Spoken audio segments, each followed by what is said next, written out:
ഈ മിനിറ്റുകൾ ഊന്നിയിട്ടുള്ള സംസാരം പൊതുവെ നമ്മുടെ രാജേഷ് സാർ പറഞ്ഞ പോലെ തന്നെ ബുദ്ധിമുട്ടുള്ള കാര്യം ഒറ്റവാക്കിൽ നന്ദി പറയുന്നതൊക്കെ പറഞ്ഞ പോലെ സ്ഥലപ്പിക്കേണ്ടി പോകേണ്ടി വരും. ഒരു നല്ല പ്രാസംഗികൻ എപ്പോഴും ഒരു നല്ല ശ്രോതാവായിരിക്കണം എന്നൊരു ചൊല്ലുണ്ട്. അത് പ്രശസ്തനായിട്ടുള്ള എഴുത്തുകാരൻ ജോർജ് ബെർണാഡ് ഷായുടെ ഒരു കോട്ടാണ്.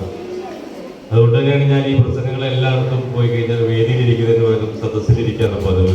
കേൾക്കാനാണ് താല്പര്യം, പറയുന്നതിനേക്കാൾ കൂടുതൽ.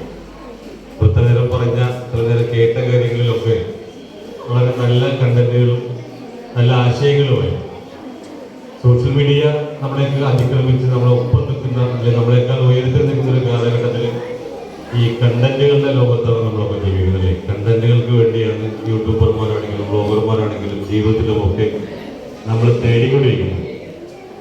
ഞാനും ഈ കണ്ടംപററി വാർത്തകൾ എന്ന് പറയുന്ന ഓൺലൈൻ പ്ലാറ്റ്ഫോമിൽ ജീവിക്കുന്നതുകൊണ്ട് എൻ്റെയും അന്വേഷണം അന്നത്തെ ഓരോ ദിവസവും ഇന്നത്തെ കണ്ടന്റിനെ കുറിച്ചായിരിക്കും. അതിപ്പോൾ തന്നെ കണ്ടംപററിക്കാരായിട്ട് രണ്ട് പ്രാസംഗികരെ അവരുടെ രണ്ട് പ്രസംഗവും ഇന്നോ നാളെയോ കണ്ടംപററി വാർത്തകളിൽ ഞാൻ പ്രക്ഷേപണം ചെയ്യുന്നത് നിങ്ങളുടെ അനുമതിയോടുകൂടി അറിയിക്കുകയാണ്. എക്സൈസ് സാർ രാജേഷ് സാർ പറഞ്ഞ ആ ഒരു 5 മിനിറ്റും അതുപോലെ ശിവൻ സംസാരിച്ച 4 മിനിറ്റും നമ്മൾ മാത്രം കേട്ടാൽ പോരാ, നമ്മളോടൊപ്പം മറ്റ് ഈ നാട്ടിൽ കേൾക്കാൻ ആഗ്രഹിക്കുന്ന മുഴുവൻ ആളുകളും കേൾക്കണം എന്നുള്ളത് തന്നെയാണ് ഞാൻ ആഗ്രഹിക്കുന്നത്. അവരുടെ അനുമതിയോടുകൂടി തന്നെ ഇന്നോ നാളെയായി നമ്മുടെ യൂട്യൂബ് ചാനലിലും മറ്റ് ചാനലിലും പ്രക്ഷേപണം ചെയ്യാൻ ആഗ്രഹിക്കുന്നത്. ഇതൊക്കെ തന്നെയാണ് നമ്മൾ കാണേണ്ടതും കേൾക്കേണ്ടതും എന്ന് തന്നെയാണ് എനിക്ക് പറയാനുള്ളത്.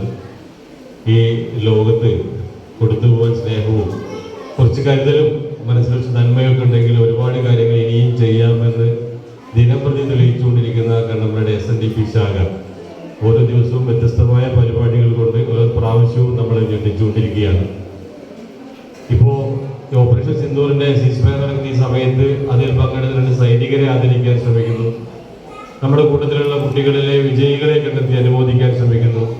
ഇവിടുന്ന് പട്ടാളത്തിൽ നിന്ന് വിരമിച്ചു വരുന്ന സൈനികരെ കണ്ടെത്തി അവരെ ആദരിക്കാൻ ശ്രമിക്കുന്നു. ഒരുപക്ഷെ മറ്റാരും സഞ്ചരിക്കാത്ത വഴികളിലൂടെയൊക്കെ SNDPയുടെ കണ്ണംപററി ശാഖ പോകുന്നു എന്നത് തന്നെയാണ് ഒരു മതാധിഷ്ഠിത ജാത്യാധിഷ്ഠിത സംഘടന എന്നതിനേക്കാൾ ഉപരി ഒരു നല്ല സൗഹൃദ കൂട്ടായ്മയൊക്കെ SNDPയുടെ ഒരു വിജയമായി ഞാൻ കാണുന്നതും. അതുകൊണ്ടൊക്കെ കൂടിയാണ് മറ്റു തിരക്കുകളൊക്കെ മാറ്റിവെച്ചുകൊണ്ട് ഞാൻ ഈ പരിപാടിയിൽ സ്ഥിരമായി പങ്കെടുക്കുകയും. കാരണം അതിൽ പങ്കെടുക്കുന്ന ഒരു സൗഹൃദ അന്തരീക്ഷത്തിലാണ്. കുട്ടികളാണെങ്കിലും അതിൻ്റെ നടത്തിപ്പുകാരാണെങ്കിലും അതിൽ പങ്കെടുക്കുന്ന ആളുകളാണെങ്കിലും ഒക്കെ പരസ്പര ബഹുമാനത്തോടും സ്നേഹത്തോടു കൂടി പെരുമാറുന്ന കാണുമ്പോൾ അത് വലിയൊരു സന്തോഷമാണ്. പുതിയൊരു ദിശയിലേക്കാണ് ഇത്തരം കൂട്ടായ്മകൾ വളരേണ്ടതും. ഈ നേരത്തെ നമ്മുടെ രാജേഷ് സാറൊക്കെ പറഞ്ഞതുപോലെ തന്നെ തല താഴ്ത്തിയിരിക്കുന്ന കുട്ടികളുടെ ലോകത്തിൽ നിന്നും തല ഉയർത്തിപ്പിടിച്ച് നിൽക്കുന്ന ആളുകളുടെ ഇടയിലേക്ക് ഈ കുട്ടികളെ നയിക്കാൻ ഞാൻ പറഞ്ഞത് തല താഴ്ത്തിയിരിക്കുന്നു എന്ന് പറഞ്ഞാൽ ഒട്ടുമിക്ക ആളുകൾക്കും ഇന്ന് അറിയാം കഴുത്തിൽ വേദനയുള്ള ആളുകളാണ് കൂടുതൽ പേരും. അതിലൊരു 80% ആളുകളുടെയും കഴുത്തിൽ വേദന പ്രധാന കാരണം നമ്മുടെ കയ്യിലിരിക്കുന്ന മൊബൈൽ ഫോണാണെന്ന് നമ്മളിപ്പോഴും മനസ്സിലാക്കിയിട്ടില്ല. മനസ്സിലാക്കുമ്പോഴേക്കും നമ്മൾ ആശുപത്രിയിൽ എത്തിയിട്ടുണ്ടാവും.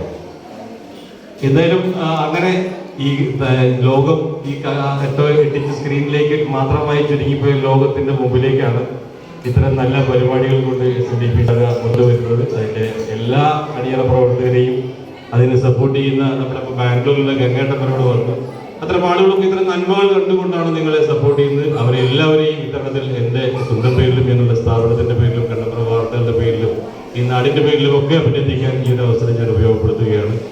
ഒരു ചെറിയ SNDP ശാഖ ആളുകളെല്ലാം അംഗീകരിക്കും എന്നുള്ളതുകൊണ്ടുകൂടി പറയുകയാണ്. നമ്മൾ ഈ പരിപാടിയുടെ പിന്നിൽ വെച്ചിട്ടുള്ള ബോർഡിൽ വിജയികളായ കുട്ടികളെ അനുമോദിക്കുന്നു എന്നാണ് സത്യത്തിൽ രേഖപ്പെടുത്തപ്പെട്ടിട്ടുള്ളത്. സത്യത്തിൽ ഈ ലോകം വിജയിച്ചവരുടെ മാത്രമല്ല തോറ്റവരുടെ കൂടിയാണ്.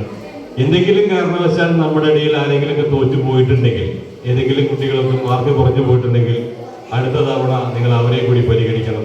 അവരെ കൂടി ഈ ലോകത്തിന്റെ നല്ല മുഖ്യധാരയിലേക്ക് കൊണ്ടുവരാൻ നിങ്ങളുടെ ഭാഗത്ത് ശ്രമമുണ്ടാവണം. വിജയിച്ചവൻ ഒരുപക്ഷെ അവന്റെ സാഹചര്യങ്ങളും സാധ്യതകളും ഒക്കെ ഉപയോഗപ്പെടുത്തിക്കൊണ്ടായിരിക്കാം. തോറ്റുപോയവൻ അവന്റെ സാധ്യതകളെ മറന്നുപോയതാവാം, അല്ലെങ്കിൽ കാണാതെ പോയതാവാം. അപ്പോൾ തോറ്റുപോയവരും കൂടി ചേർന്നാണ് ഈ ലോകമെന്നും അവരെ കൂടി പരിഗണിക്കണമെന്നും അവർക്ക് കൂടി വേണ്ട കാര്യങ്ങൾ ചെയ്തു കൊടുക്കണമെന്നും അവരെ കൂടി മുഖ്യധാരയിലേക്ക് കൊണ്ടുവരണമെന്നും അടുത്ത ഒരു പരിപാടിയിൽ അവരുടെ വിജയികളെ മാത്രമല്ല വിജയിക്കാൻ കഴിയാതെ പോയവരെ അവരുടെ കൈപിടിച്ച് നടന്നൊരു സംഘടനയെ കൂടി ഈ SNDPക്ക് മാറാൻ കഴിയട്ടെ എന്നും ഈ ഓപ്പറേഷൻ സിന്ദൂറിൽ പങ്കെടുത്ത സൈനികരെ നമുക്ക് ഒരുപാട് വർഷം പറഞ്ഞുപോയ കാര്യമാണ്. അവരൊക്കെ അനുഭവിച്ച അല്ലെങ്കിൽ അനുഭവിച്ചുകൊണ്ടിരിക്കുന്ന ആ സൈനികരുടെ മുഴുവൻ കടമകൾക്കും കടപ്പാടുകൾക്കും വേദനകൾക്കും മുമ്പിൽ പ്രണാമം അർപ്പിച്ചുകൊണ്ട് നമ്മുടെ വാർത്തകളുടെ പേരിൽ ഈ പരിപാടിക്ക് എല്ലാവിധ ആശംസകളും നിർത്തുന്നു. നന്ദി, നമസ്കാരം.